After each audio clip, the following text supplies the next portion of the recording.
Welcome back to the channel, everyone. More big news today. I'm not joking around. Something massive is about to happen.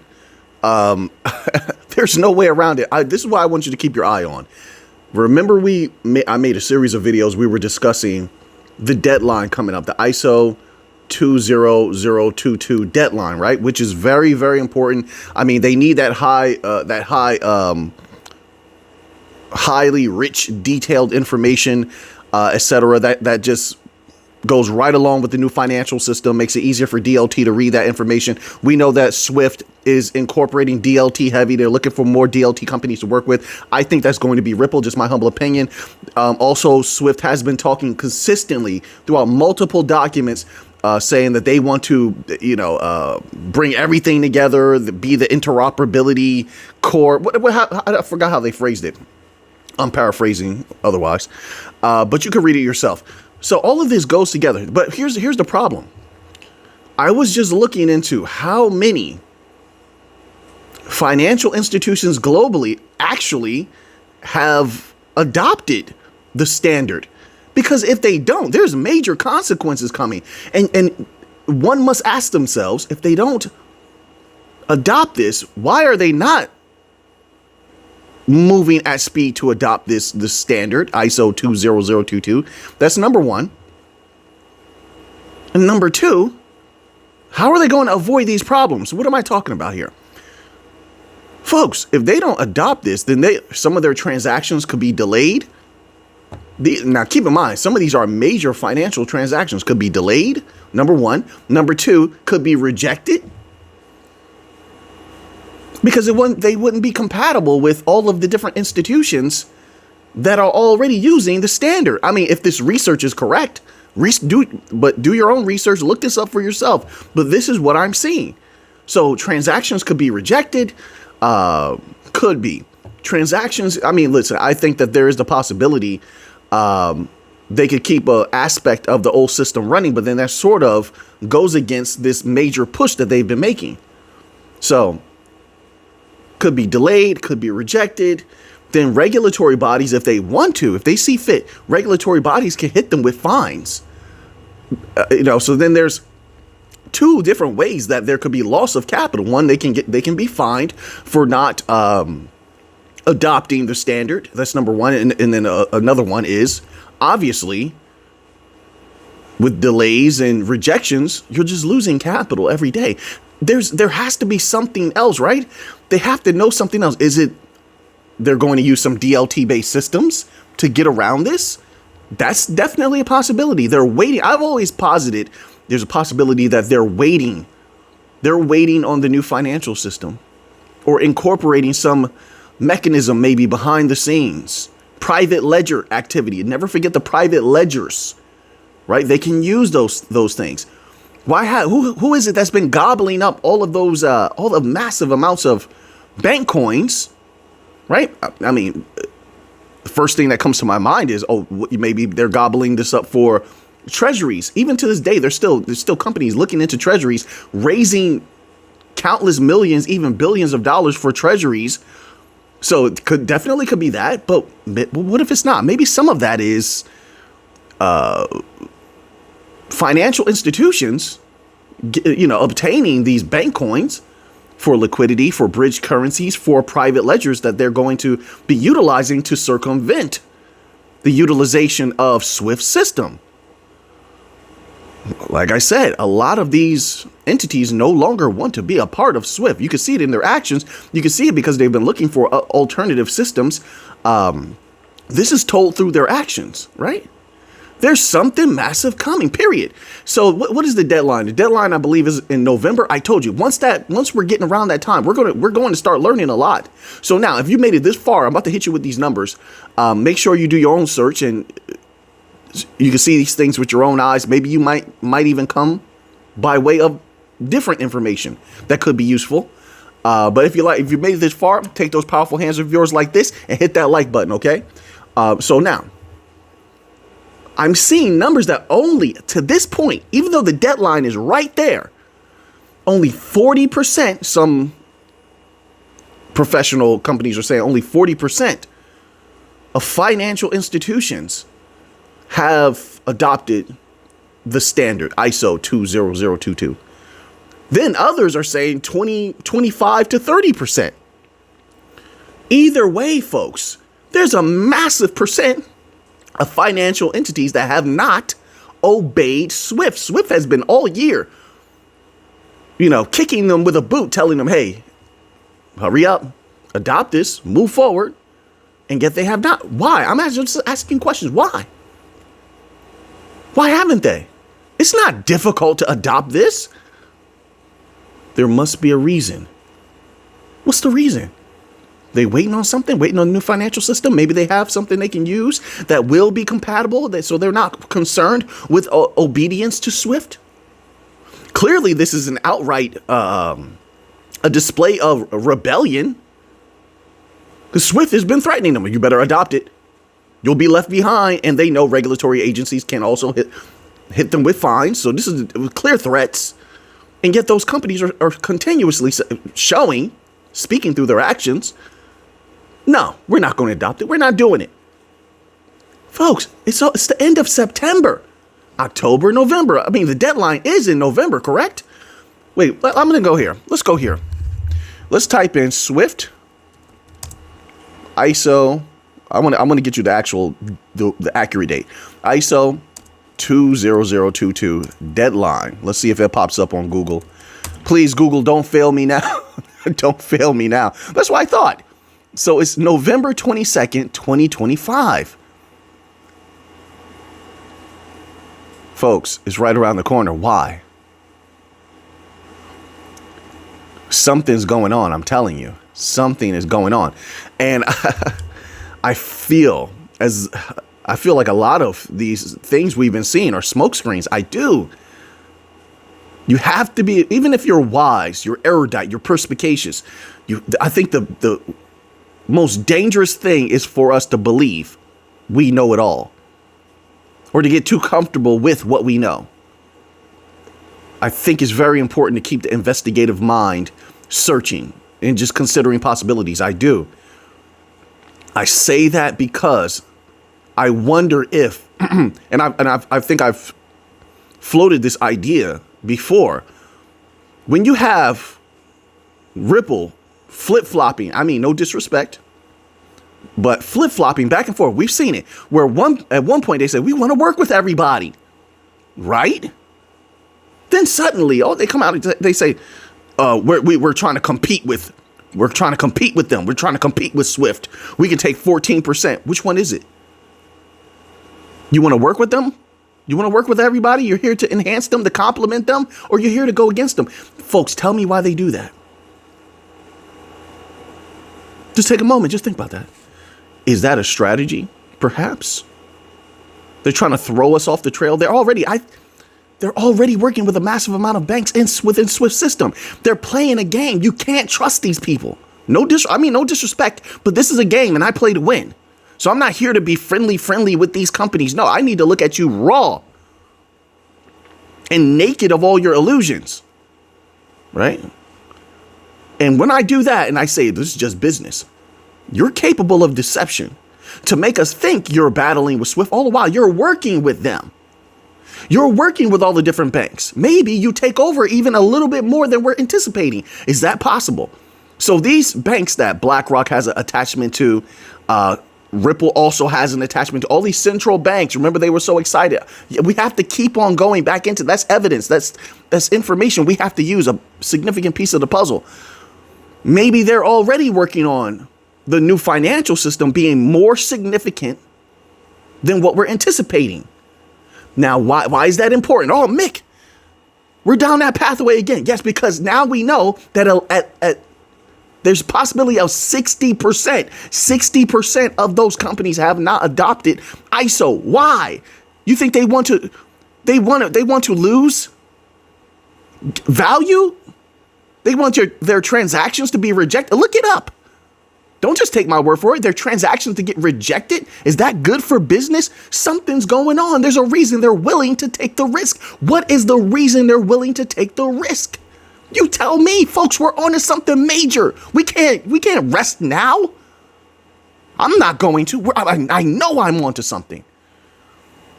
And that equals trillions. That equals conviction in one's heart and mind to know why that price is going to explode. We're on to something major. So that's why, see, things like this. So 25 to 30%. Then others are saying 40%. That's it. So around 60 to 70% of companies, financial institutions have not adopted this. Why are they, another question, why are they rebelling outwardly against SWIFT? Knowing that any researcher worth their salt is going to sooner or rather than later come across this information and have that question in them and start investigating. Meanwhile, a lot of these major banks working with either Ripple, XRPL, Hedera, you've had Solana, and that's another suspicious thing. You have to listen to everybody. So let's just go over this little piece, right? This little bit of information. This is important. Ripple has a ton of banks. Chainlink has a ton of banks, which those two complement each other very well. I think I laid that out in a recent video. If not, look that up. They complement each other so well. But anyway, technologically, Chainlink has a ton of banks. Hedera has some banks. Algorand has some banks. Stellar, all these banks working with these bank coin companies. You don't think that maybe what we're seeing is just the tip of the iceberg? What are they doing behind closed doors? This is why I said that. I almost lost my spot. Solana. That's why I just said everything that I said the last 2 minutes. Why did Solana then feel so comfortable about a year ago? Maybe a year and a half. Why did they feel so comfortable? Even though I haven't seen them bring in a multitude of banks. They said, we're going after the banks. We believe we can take the banks. I'm paraphrasing, but this is, a lot of people out there, you saw it. Solana is pretty popular. You can't miss those articles if you were around at that time. And then I didn't hear anything after that about them getting banks. Why did they feel that they could? They said it as if it was going to be easy, as if they have been speaking to banks already. They probably have. Something's going on in the banking system behind the scenes, and even as perspicacious as we are, I believe there's some things we don't know. And they're massive, they're major, but you get little showings like this that we need to, I think every researcher, investigator needs to be putting their eyes to this, I believe, just a little bit, Something is with this. They're showing us. Why take the risk? Transaction rejections, delays, all bad for business, losing value. Or will they be? Will they use another system? Now, I'm not saying right away. It doesn't have to be right away. But at some point, are they using a new system? But then that moves up the timeline as well. Does it not? Folks, let me tell you something. Brainstorming is the most important part. This is the part people usually don't see. They just hear articles and researchers try to bring you this finished product. But there's a lot lost in that finished product because sometimes you have ideas you have these ideas that we're brainstorming with on our own, and it may lead someone else to somewhere. Or maybe the vision is more clear when you hear all the different pieces that led up to the conclusion. This is how it's done. Wow. So anyway, I'm just looking at all this information here. So they had November 22nd, 2025. Or is it a possibility? I'll say this also, and I just don't believe it. Either all the information is wrong and maybe there's more that are ready to just leap in at the last second, right? It goes from 60% are not using it down to 20%, 10% aren't using it. Is that possible? Should we consider that? I mean, we were taking a look at all possibilities. I think this new financial system is bigger than what people are anticipating. I do. There was something also I wanted to mention. I can't remember. Let's see here. Bear with me one moment. And it was about Ripple. Ripple, you had the flare. They did some XRP backed stablecoin, but there was something that happened with Ripple that made me think about the White House. For some reason, their governmental ties. I can't remember. Let me scroll up and see if I have some notes here. Bear with me one moment, folks. I hope you're doing fantastic out there.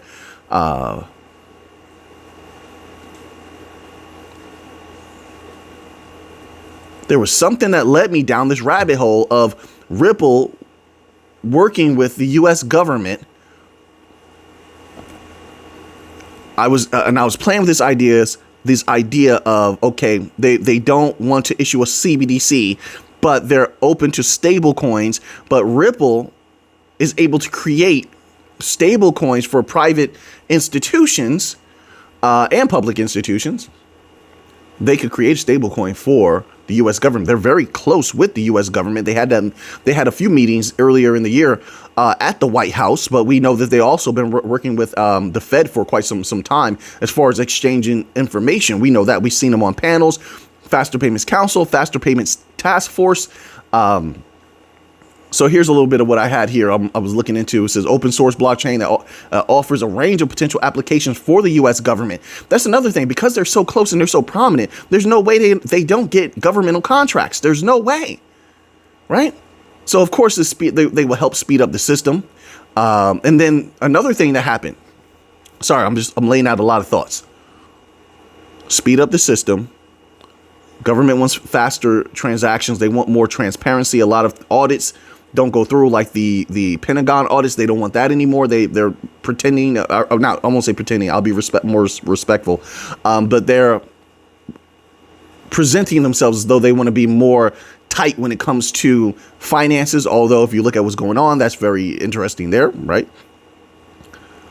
There was something in my mind was interoperability. Okay, so this article here is titled "Expert Who Nailed the 2024 Bitcoin Top Issues New Call for 208,000 BTC, $208,000 BTC." It begins here. CryptoQuant Chief Executive Ki Young Ju has revived a cycle top debate with a fresh model-based call that puts Bitcoin's upper bound at roughly $208,000 per coin, sharing CryptoQuant's quote, price prediction based on realized cap, unquote, dashboard on X.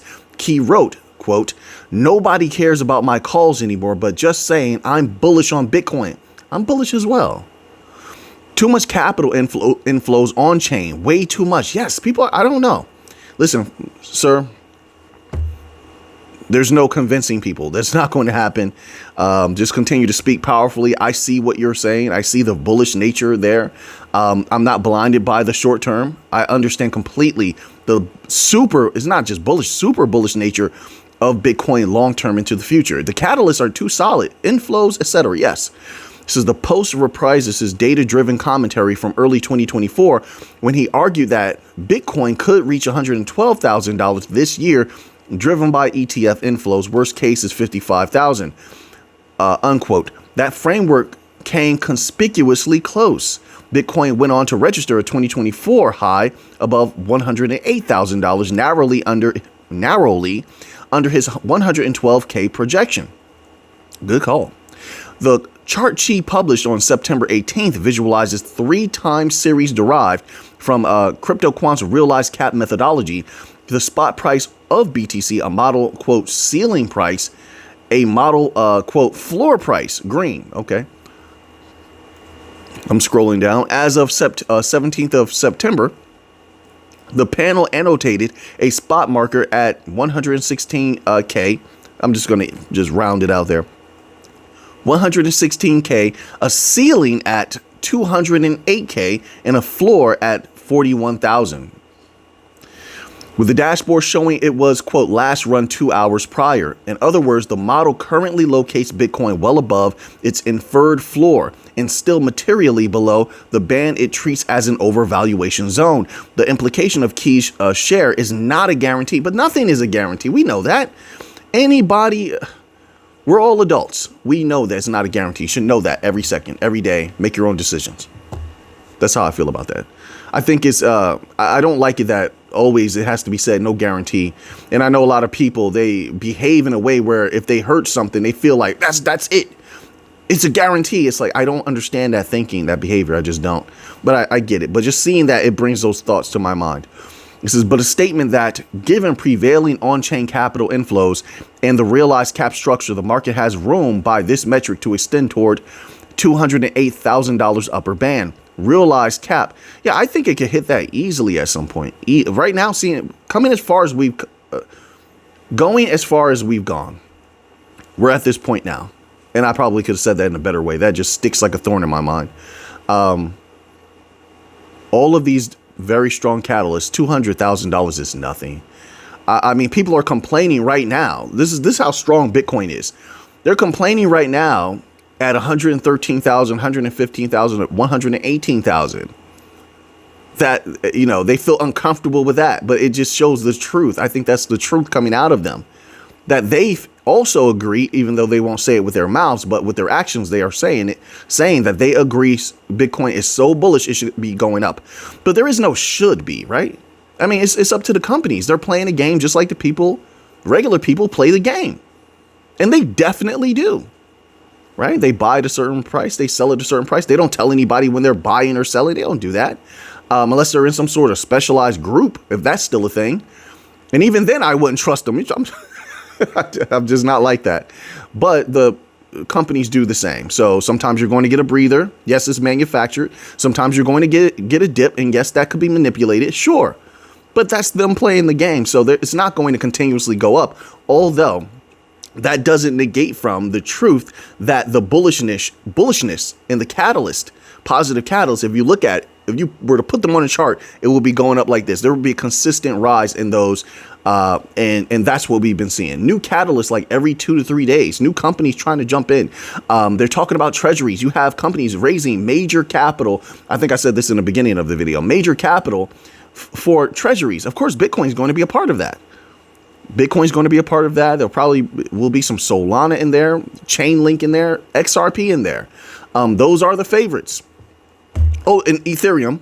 My apologies. Let me not forget Ethereum. I just don't talk about Ethereum a lot because I've never been a major player in Ethereum. I never have. So that it doesn't enter my mind often. But yes, Ethereum will also be in the game. It says here, Key's renewed bullishness. Is it renewed if he was bullish the entire time?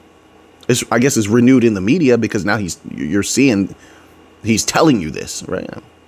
Key's renewed bullishness ties those bands to what he describes as surging demand. Yes. I don't understand how that gets negated in the media. Like I saw articles the other day. Oh, Bitcoin, more negativity about Bitcoin. And I just don't get it because at the same time, I'm doing research and I'm seeing all of these new catalysts, as I explained before, and they're powerful.